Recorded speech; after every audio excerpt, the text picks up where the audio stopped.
Welcome to Spotlight.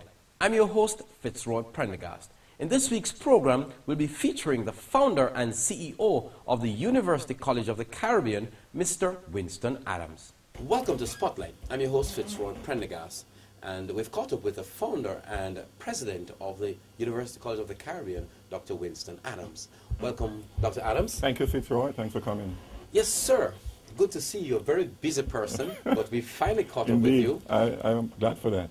Tell us now, we want to look at the genesis of UCC.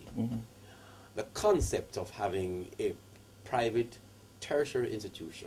Tell us a little bit about how did that come about? Yes.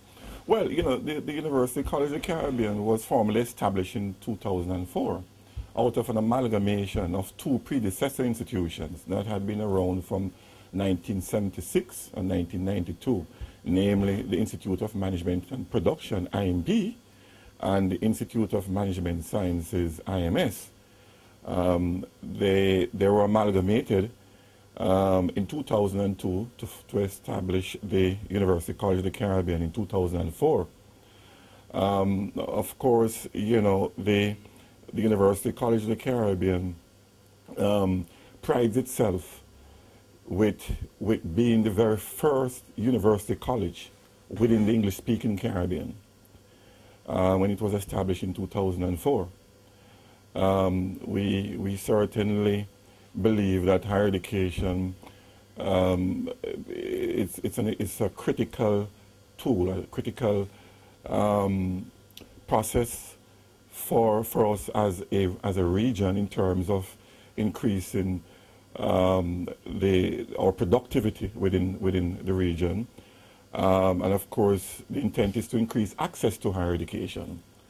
Access has been a challenge, you know, for some time in terms of not having enough flexible training programs, recognized training institutions within Jamaica, and we saw the UCC as a vehicle, an opportunity to change that tradition. Actually, we pride ourselves. There are two maxims on which we are guided by mainly. The value of life lies not in the length of days, but in the use we make of them. And of course, the other maxim speaks to the fact that, you know, there are always brilliant opportunities that faces us, really. And these opportunities, however, are usually disguised as insoluble problems. Jamaica, in the early 1990s, was experiencing an insoluble problem. We were seeing a large number of young persons leaving the island to study abroad, to seek higher educational opportunities abroad, because we just did not have sufficient recognized local tertiary institutions in Jamaica to fill that need. We also saw, you know, a large number of trained persons who were migrating to the UK and to North America in particular to access other educational opportunities. And this was costing the government to have to retrain Jamaicans. So certainly we thought that although it appeared to have been an insoluble problem, you know, we saw the University College of the Caribbean as a solution to that challenge that we were having in the early 90s. Tell us a little bit about, I want to go back a little bit about the whole question of the merger. Yes. Because initially you started Institute of Management Sciences. And so, Sciences, right. yes, IMS. IMS. In 1992. Right. And so your institution grew very rapidly. Right. Was it that IMS took over IMP? Right. What was it like? Well, you know, the Institute of Management Sciences, you know, it established in 1992, we expanded quite rapidly. Right. And in just 10 years, we became nationally and internationally recognized. The institution did extremely well. We established centers across the island between 1992 and 1997. And, you know, like I said, in 10 years, we obtained recognition not only from the local accrediting body, the University Council of Jamaica, UCJ, but also the American Council on Education. And in fact, the IMS was then the first institution in Jamaica that had attained that recognition from the American Council on Education, where our graduates were able to transfer credits to up to 1,600 colleges and universities within the United States. Wow. You know, so IMS became quite popular. There was a demand, a significant demand for our programs. At the time we were offering from the certificate up to the associate degree levels. And in 2002, we acquired IMP from the ICD group. You know, and well, the real and intellectual property from the ICD group is the Matalan family. Right. Now, it is very important to start with your background in education to realize the importance of this interview. Tell us a little bit about your background in education, where you were born, and the love for education and that sort of thing. Well, interestingly, you know, my background is not in education, actually. Okay. My background is in the sciences, and you know, I'm a science major. Okay. I actually pursued sciences in high school and in university. Okay. I'm an applied chemist, and subsequently I pursued a degree in chemical engineer at Howard University in Washington through a scholarship from the Latin American and Caribbean USAID. And, you know, but, you know, I also studied at the University of the West Indies, UWI, before I went to Howard University to pursue my chemical engineer degree. So at UWI, whilst I was pursuing a degree in applied chemistry, I started an organization, a student organization at the university campus, UWI, Mona, called CLASS, CLASS. We were seeking at the time to provide opportunities for undergraduate students. You know, it was a business entity. We were providing teaching and training in O-levels and at the time we had O-levels and A-levels and A-levels. Yes, and this was, you know, we're doing this on a part-time basis, and we're creating employment opportunities for undergraduate students and postgraduate students. Wow. And it became very, very successful on the Mona campus of the University of the West Indies. So it started there, actually. It wasn't necessarily by design, you know, it was an opportunity for us as undergraduates to become self-sufficient, to pay for our tuition at the University of the West Indies at the time. So that program did extremely well, the CLASS program, CLASS, and you know, I certainly got a scholarship, like I indicated earlier, to Howard University to pursue chemical engineer. And when I came back, I saw the opportunity at the tertiary level, because at the University of the West Indies, it was at the secondary level, as we were offering O-levels and A-levels at the time, training. But at the tertiary level, I saw that gap I spoke about earlier, what appeared to be an insoluble problem. You know, and took advantage and we seized the opportunity at the time, and so I actually started, you know, on a part-time basis whilst I was working as a chemical engineer at Petrojam, the Petroleum Corporation of Jamaica. Okay. You know, so and that was IMS at the time.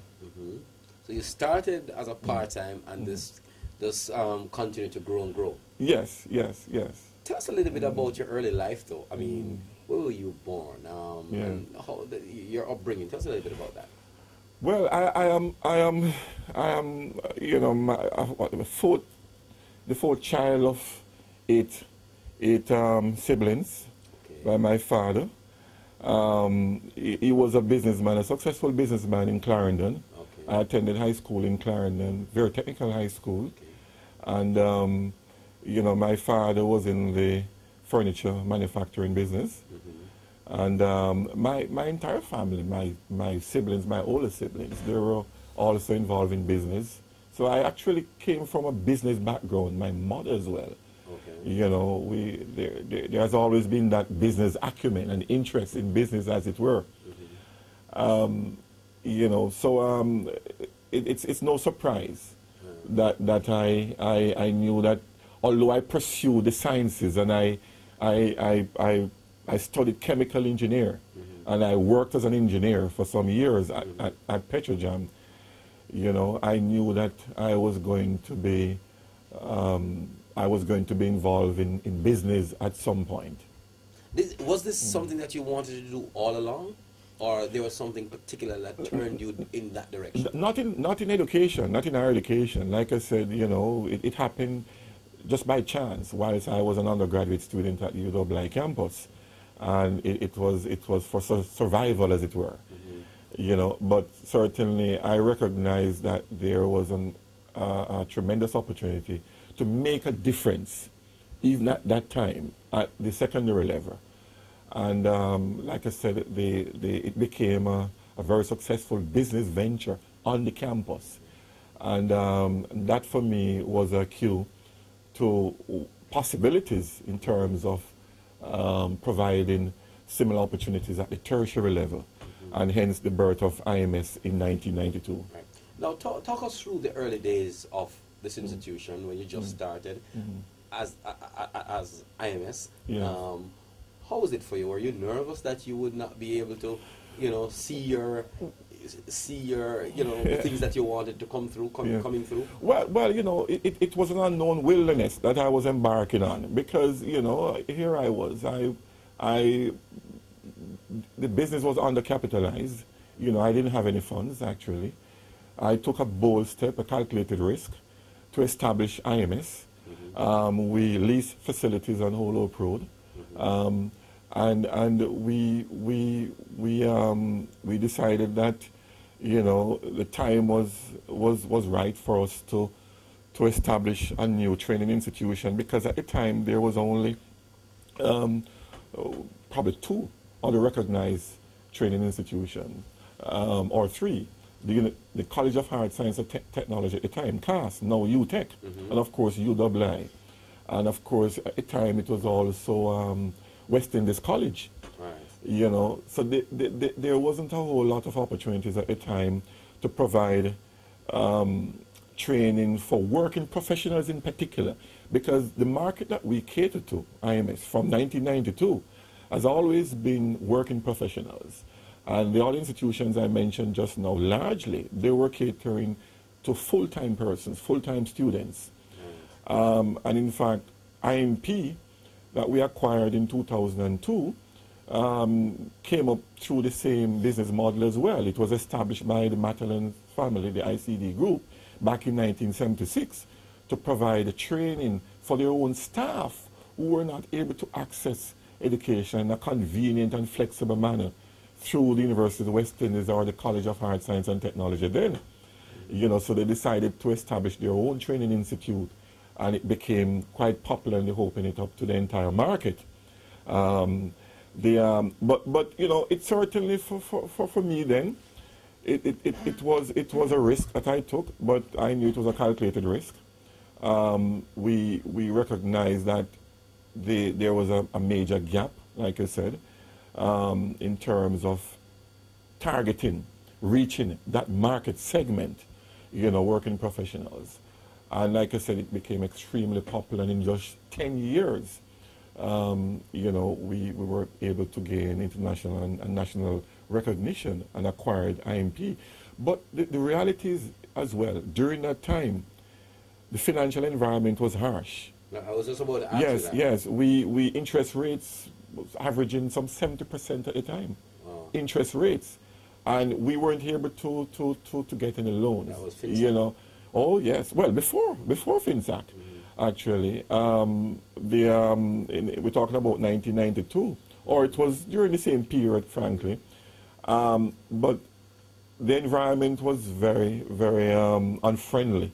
So you did not establish take any a new business. loans? No, we did not. We couldn't get any loan. We wouldn't have been able to afford it either, because of the high interest rates. So what did you do? I was able to start by relying on family members and colleagues and savings that I had, because I was able to achieve some savings from my my experience at the University of the West Indies when we were operating the undergraduate program, the program for persons pursuing O-levels and A-levels at the time. Interesting. And like I said, that did extremely well. So, you know, some of the savings were used towards financing the establishment of IMS then. Wow. So, having established IMS, having leased the building, having, you know, probably invested in a couple of teachers here and there, did you get initially the support from the professionals, or were they wary about this new institution and so on? Well, I tell you, there were persons who were quite encouraging, you know, particularly family members and other close colleagues and friends.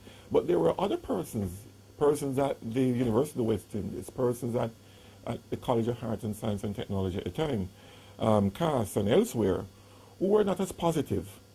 They thought that we probably would not have survived more than 3 to 5 years, if that long, because businesses were going out of operation, you know, in the early 90s. Again, because of the high interest rates. It was a really, really harsh environment. So persons thought that, you know, we would not have survived, let alone succeed. And but we were determined. We were not daunted, you know, because we believe that you know, we were embarking on a new era in terms of higher education, not just within Jamaica but globally, the fastest globalized sector since the 90s. The Jamaica, as it were, has the lowest access to higher education in the Caribbean, the lowest access. When we started the Institute of Management Sciences in 1992, there was only about 4% of the eligible age cohort that was accessing higher education in Jamaica, just about 4%. Other countries in the Caribbean, our neighbors, our partners, they were averaging 15 and 30%. In fact, for the most part, 30%. Now, today, we're averaging some 20%. Still low, you know, still woefully inadequate in terms of where we need to get to achieve greater productivity and competitiveness as a country. Because the you know, higher education is a barometer, right, in terms of how a country performs. You know, to the extent that a country has a greater number of persons accessing quality higher education, that country will invariably become more competitive, a higher income per capita.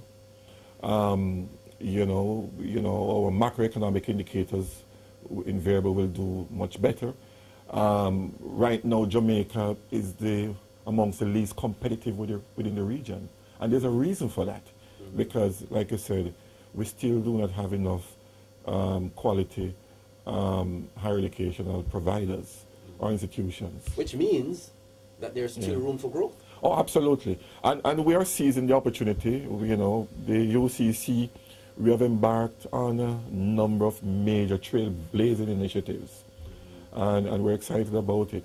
We are looking at even the export of higher education for the first time within the Caribbean. We're seeking to establish Jamaica as a hub, a regional hub, to attract investments in higher education. Higher education is a commodity now as defined by the WTO. You know, it has become a mega industry, and it's a primary force. It's a primary force that is going to help us to achieve sustainable development.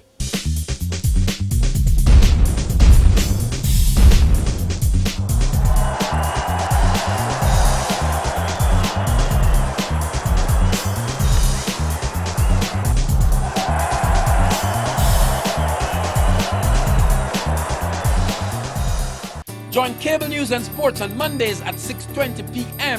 for UN in Action. UN in Action gives you a glimpse at some of the work of the United Nations as they seek to reduce poverty and foster development in developing countries across the globe. UN in Action every Monday at 6:20 p.m.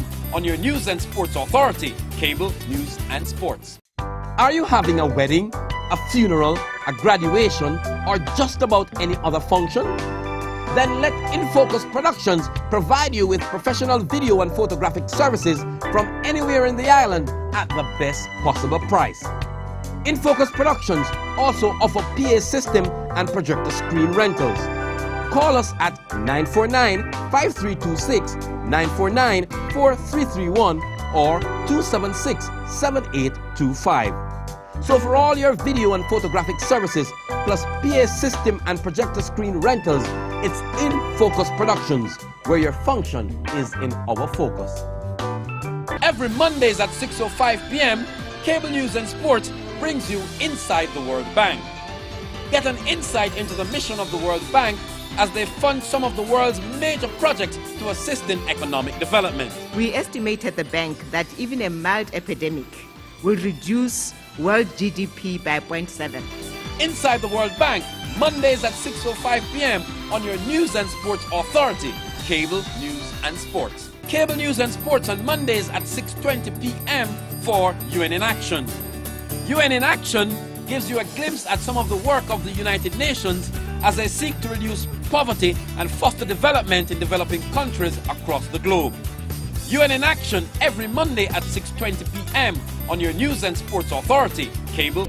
Cable News and Sports wants you to learn while you watch, and so the #1 Cable News and Sports channel in the island brings you the best news and sports documentaries in Documentary Corner weekdays at 3 p.m. Improve your knowledge of world events by watching the largest catalog of news and sports documentaries anywhere in the island on Cable News and Sports weekdays at 3 p.m. The Documentary Corner is aired on Sundays at 10 a.m.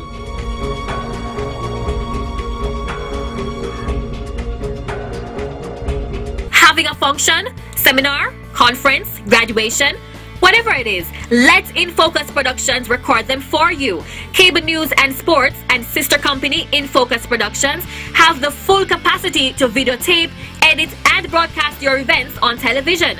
Let us promote and advertise it with our great advertising deals crafted to fit your budget. But what about your photos? Don't worry, we do that too. Everything under one roof. Videotaping, editing, broadcasting, advertising, photography, rental of PA systems, and other media-related services. So, come get it all at Cable News and Sports and InFocus Productions. For further information, please call 949-4331 or 949-5326.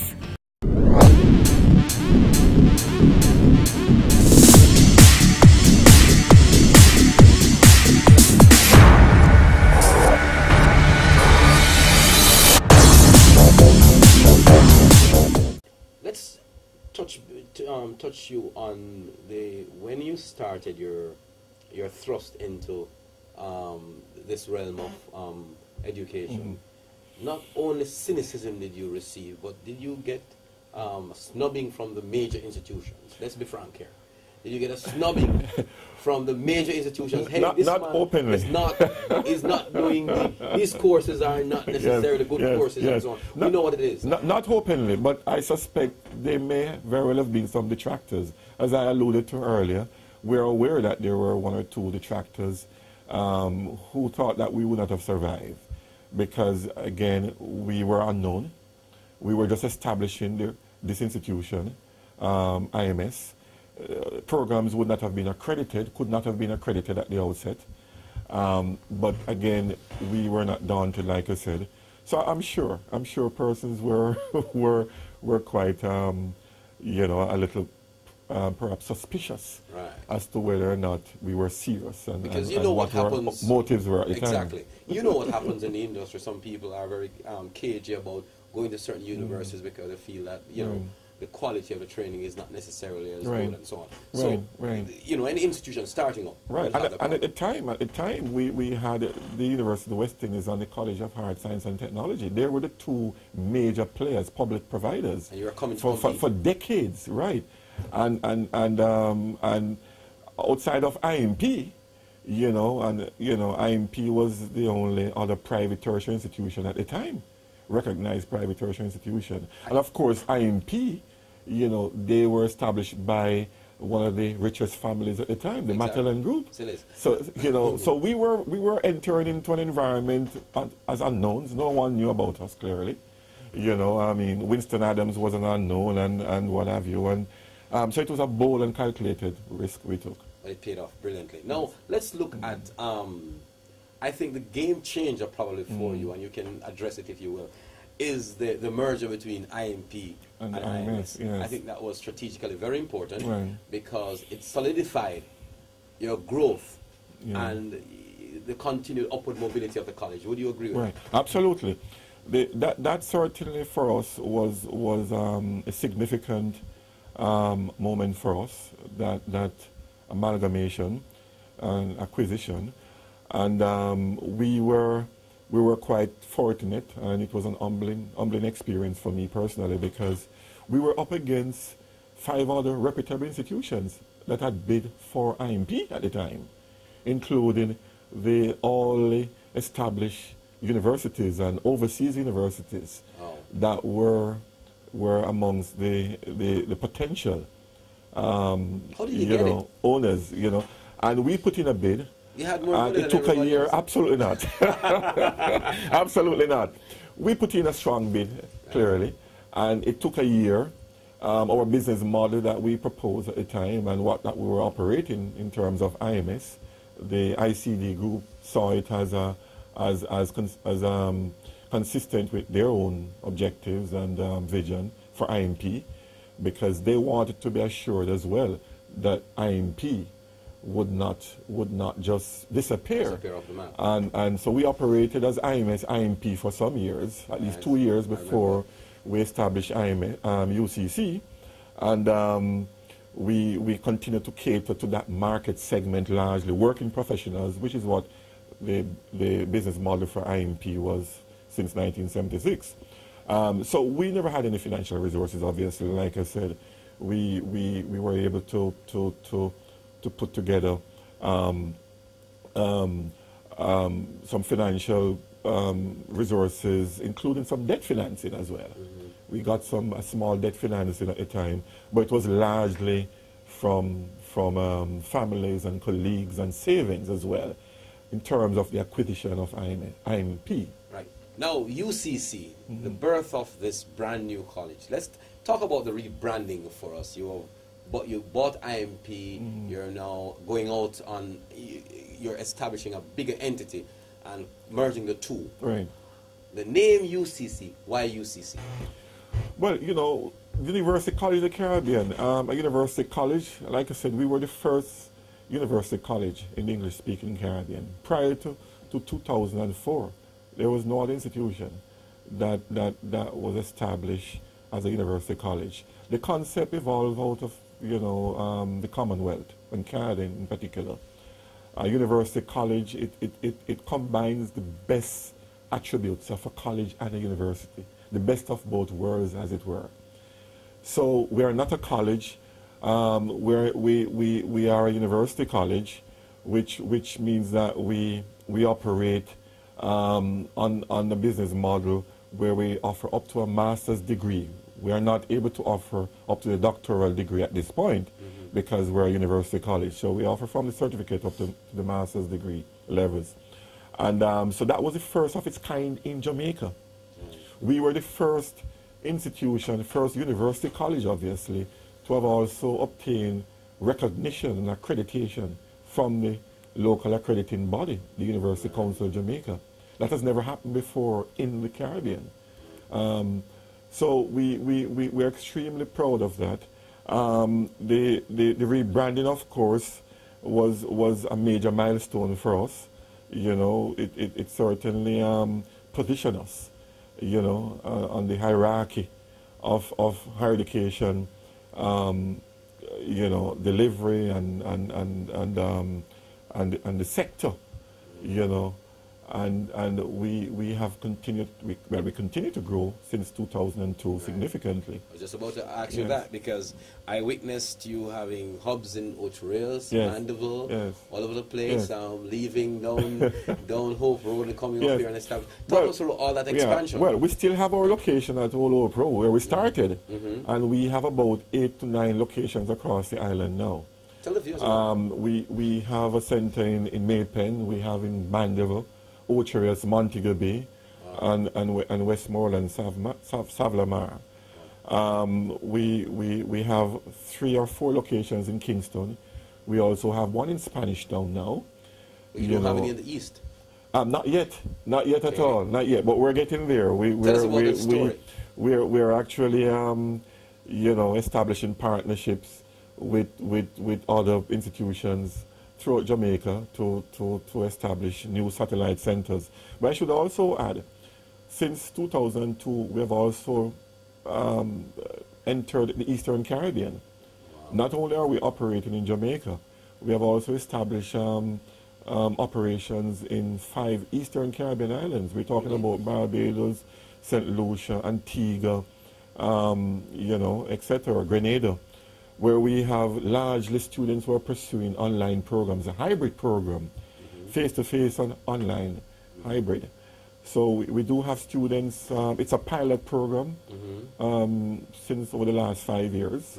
We've been offering to the Eastern Caribbean, and we're seeking to expand our offerings in the Eastern Caribbean. We have not established a commercial presence in those islands as yet. We're doing it through partnership. That's the model we're using. So we have partners there who work with, and they accommodate us, and they facilitate our programs. So we are continuing to expand that initiative, but it's largely online delivery. I indicated earlier as well that we have now embarked on a major internationalization initiative where we're seeking to attract international students to come to Jamaica, to study in Jamaica, starting in January 2014. Wow, so you're advertising big in the... Oh yes, we have partners in about 75 countries. Wow. Recruiting international partners who are recruiting students on our behalf. We're establishing additional alliances with institutions, universities and colleges in the United States of America. Several reputable universities. We're looking at study abroad programs where students from those colleges and universities will come to Jamaica starting next year to study at UCC, to pursue 2+2 programs, study abroad programs, and internships. These are some of the things we're doing. We're extremely excited because it certainly will be an opportunity for us to earn additional, foreign exchange. Of course, we have been partnering with several U.S. universities since 1997. Largely Florida International University. They are our main partner, based in Miami, Florida. We've been offering the Executive MBA program, now called a Professional Executive MBA program, with Florida International University, FIU. It's been 15 years, approximately. And we also offering the master's degree in curriculum and instruction.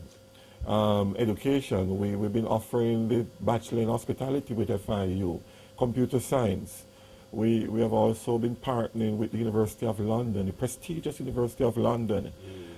Since 2005, we've been offering the law program, the LLB program. We're the largest provider of the University of London programs in the Caribbean. And we also know we are the only recognized provider for the University of London for their diploma program. The diploma program is the first year of the 3-year LLB program. So we are the only recognized center for the University of London within Jamaica and the Caribbean. And that's a significant achievement for us, which we are proud of. So fabulous. I really am excited about this interview because it shows what can be done when you have a vision. Yes. Now, you talk about students coming to Jamaica to study. What makes you think that students will leave overseas and come to Jamaica to study? Good question.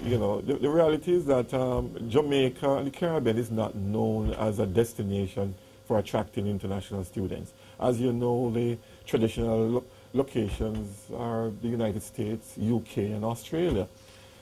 They are the major players within the field of international education. They attract hundreds of thousands of students worldwide to study in their respective regions. The Caribbean is not known for that. But we believe that we have a comparative advantage within the Caribbean, and Jamaica has a comparative advantage. It's called educational tourism. Jamaica, as you know, we are one of the largest provider tourism destination. We attract perhaps the largest number of tourists each year. So already we have a foundation, a basis for attracting tourists to Jamaica. Educational tourism is an extension. The reality is that we have a lot of, as a country, we have a solid educational infrastructure. We have institutions. The UCC certainly has been partnering with a wide range of US and UK universities, as I mentioned earlier. And these programs will become available to these international students as well. So it's not just the indigenous programs that the UCC is offering, the masters and the undergraduate programs, but programs offered by FIU, University of London. Florida State University is one of our partners as well. We're partnering with several other US universities as we speak to offer their programs in Jamaica. And the major attraction as well to a typical international student is that these programs can be done in Jamaica at a fraction of the cost. Accredited programs, recognized programs, at a fraction of the cost that they would normally pursue these programs for in the US or the UK or in Australia. These are the major destinations.